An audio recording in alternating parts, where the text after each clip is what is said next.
We leave Wickenburg, Arizona and head northeast where the pavement gives way to dirt and the landscape opens up. Constellation Road Trail begins as an easy dirt track, but it doesn't stay that way for long.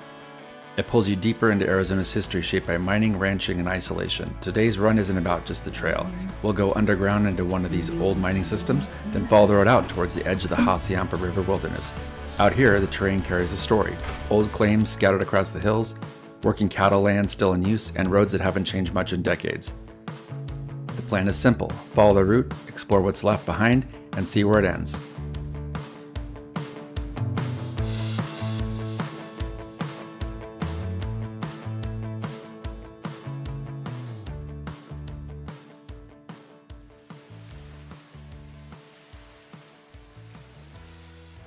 Today we're driving Constellation Road north of Wickenburg. This is about a 10-mile drive.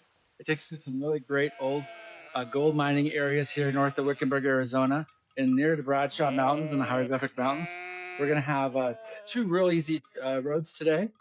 We're going to check out this place called the Gold Mine Experience, and now we're looking at some donkeys, so enjoy the trip.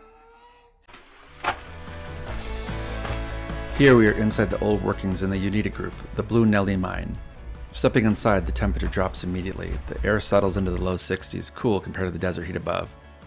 The tunnel is narrow, but it holds. Original cedar timbers line the walls and ceiling, set in place nearly 150 years ago and still bracing the rock.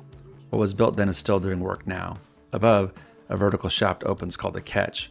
The cedar ladder climbs through it, nearly 300 feet up, built one rung at a time as the shaft was carved. It's still intact, suspended in place.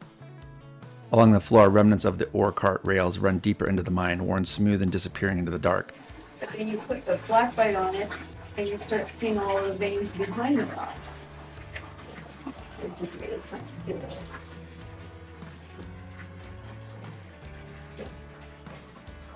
then we come up here to this corner, to this little gem. Further in, the faint sound of groundwater seeping into the mine burbles as we go deeper into the rock. Under normal light, everything feels muted. Stone, timber, and dust, but under ultraviolet the walls shift. Minerals begin to glow, green, blues, and orange like a constellation, revealing patterns that otherwise stay hidden.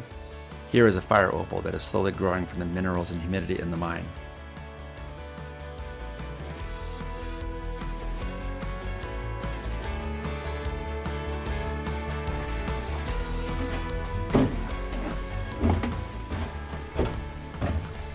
Most of what defines this landscape isn't visible from the surface. It's buried, cut into the ground, it's still holding.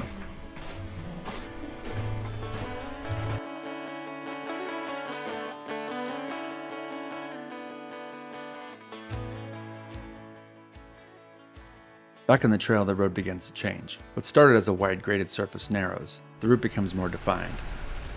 We begin winding into the western edge of the Hieroglyphic Mountains, moving along ridge lines with long views out across the desert. This area saw heavy mining activity in the 1800s and early 1900s. The signs are still here if you're looking. Hailing piles, cuts in the hills, the remains of equipment, and faint tracks that lead off towards abandoned claims. The higher we go, the more committed. The winding shelf road tightens and the pace slows. Looking at the areas and trails off-road, this can really be a jumping off point for at least a half dozen other more challenging tracks. It's not technical driving, but it demands attention, steady throttle, and awareness of the terrain. Soon, the trail bends towards one of the most prominent operations in the region, the Monte Cristo mine.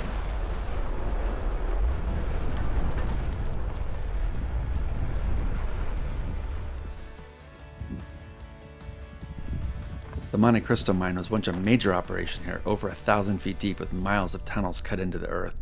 Today, only a few fragments remain, but even now the scale of the site is still visible across the hillside.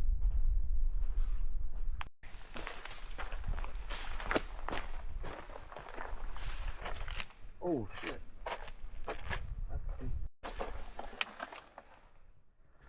There's the inside.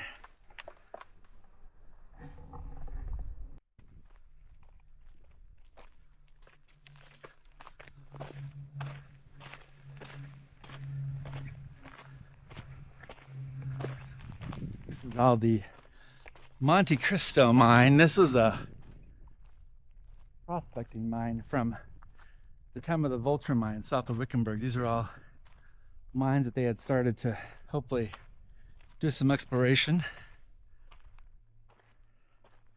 This one did not pan out, as they say. This is all the pulley system for the bore. Like a really good option for camping here too.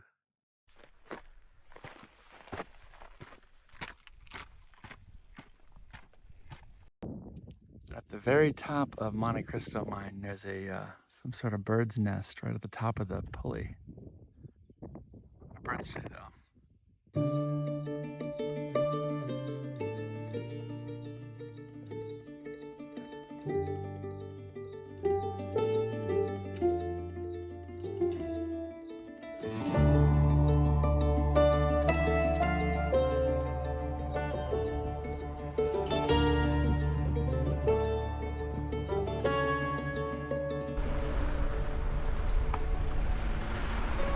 Beyond Monte Cristo, there are more miles of winding shelf roads and expansive views of the hieroglyphic mountains and the Bradshaw Mountains farther northeast of here. The trail and the terrain slowly shift from the rocky ridgeline into the looser sections of O'Brien Gulch, eventually becoming almost indistinguishable from the natural drainage as it winds through the canyons. We follow the wash as it opens and narrows, working deeper into the canyon. The landscape tightens, the open desert gives way to canyon walls, and the route that started as a road becomes something else entirely. In dry conditions, it's manageable, but this is the kind of place that changes fast. During the summer monsoon, flash floods move through here and the surface can shift overnight. The further we go, the quieter it gets. Eventually, the road fades near the boundary of the Hacienda River. From here, vehicle travel ends and the terrain transitions to foot travel. It's a short run in terms of distance, but it carries you through layers, mining history, working land, and into a space that's left for the landscape itself. Made our way to the end of Constellation Trail in the Hacienda Wilderness. So the motorized trail ends here, then there's about a mile or so out to the overlook for the Hacienda River. There's a goat farm with some sketchy or so RVs. And as you're coming down, this is a waypoint 15 or 16 on all trails. But just some really great topography here. The ash here, really great rock area. So you've got 3 interesting mines to take a look at. So highly recommend Constellation Road. Have a great afternoon and hope it added to your day.